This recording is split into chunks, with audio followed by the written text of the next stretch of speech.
We're back with this 2017 Hyundai Sonata. So the oil light was coming on, or not on, it would flicker, and the customer said it went out, and then it came on very faint. Check the codes, nothing on the computer. About to go under the hood, check the oil, and see what's going on there. All right, we're at the correct level. And they said they had an oil change done 3 weeks ago. All right, it's the first time I'll be starting it. Let's see what it does. No oil light. Show you some RPM, see what we get. No oil light. No oil light. Okay. So, what am I thinking?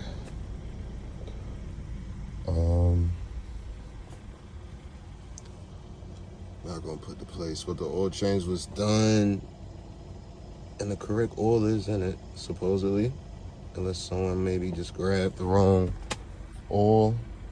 But my assumptions is either connection on oil pressure switch, the oil pressure switch itself, or a possible wrong oil filter.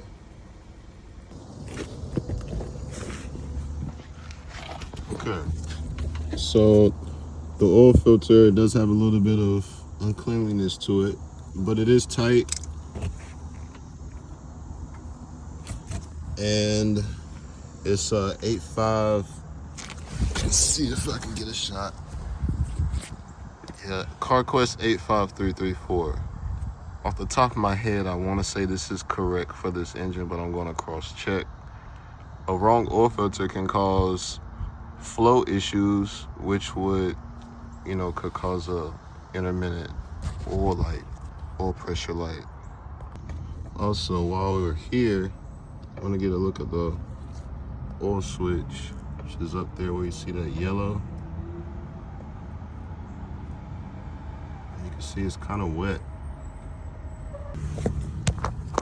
Top view. There it is, there.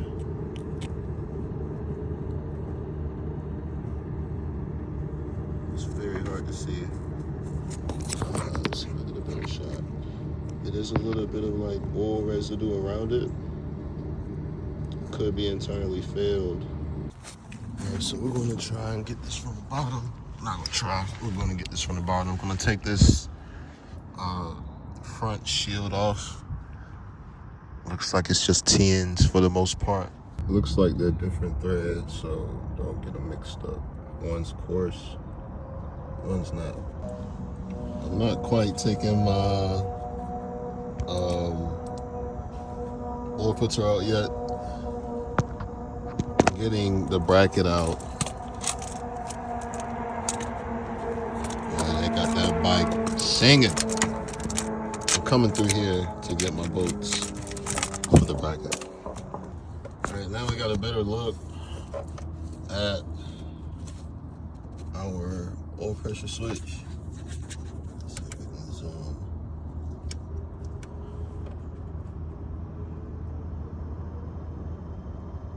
Now with the connector off,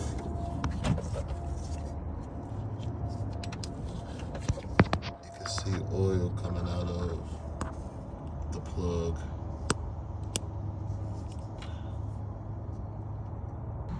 I'm using the 15/16. And I'm feeding through my oil lines and kind of throwing it up there on it. Here is my setup.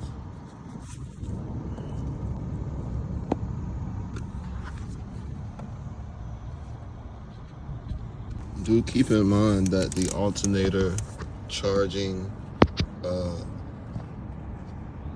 cable is right there. Be careful with that. You don't touch it. You're really close with it if that boot isn't there.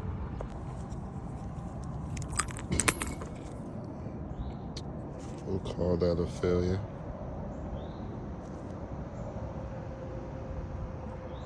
So they'll fail internally where the oil pressure is hitting it.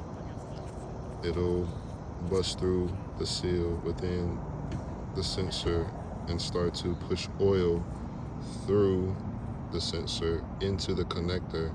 And I just learned recently that it'll push it all the way up the oil line, the oil wire, to the ECU and can fry ECU.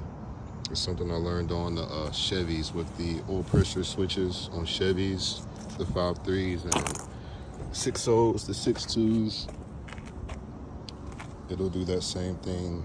Oil sensor fails, pushes oil into the connector through the wire, all the way to the computer, fries the computer. Since I will be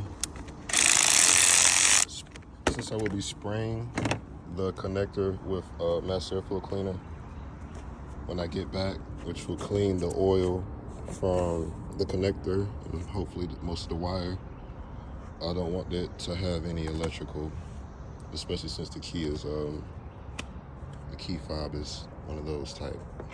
For anyone wondering why I got mass airflow cleaner rather than electrical parts cleaner, it is because I was taught by a master tech that electrical parts cleaner can, I forgot what it was made of, but whatever it's made out of, that's something that will cause,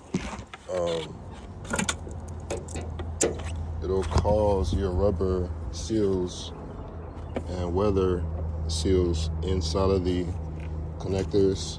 It'll cause them to draw up like the white down in there.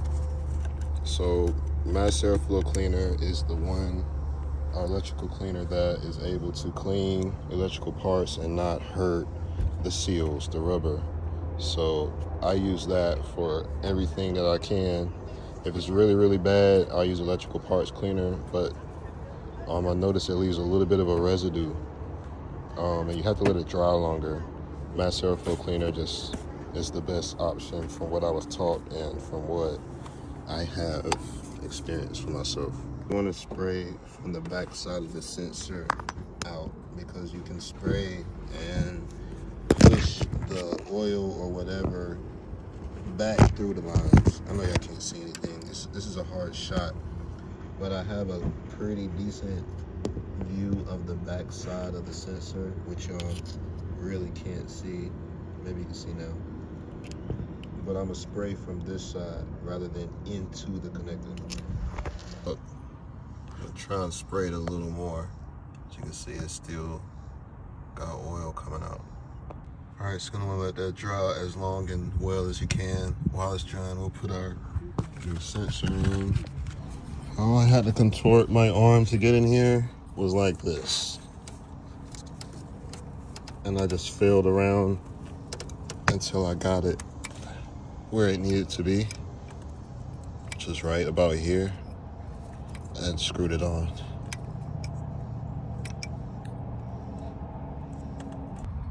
When putting oil and temperature sensors back in, be careful about using wobble sockets because they can cause the socket to slip off and it'll touch the connector and break them sometimes. So be careful, make sure you put it on straight with your socket. Just got everything back together.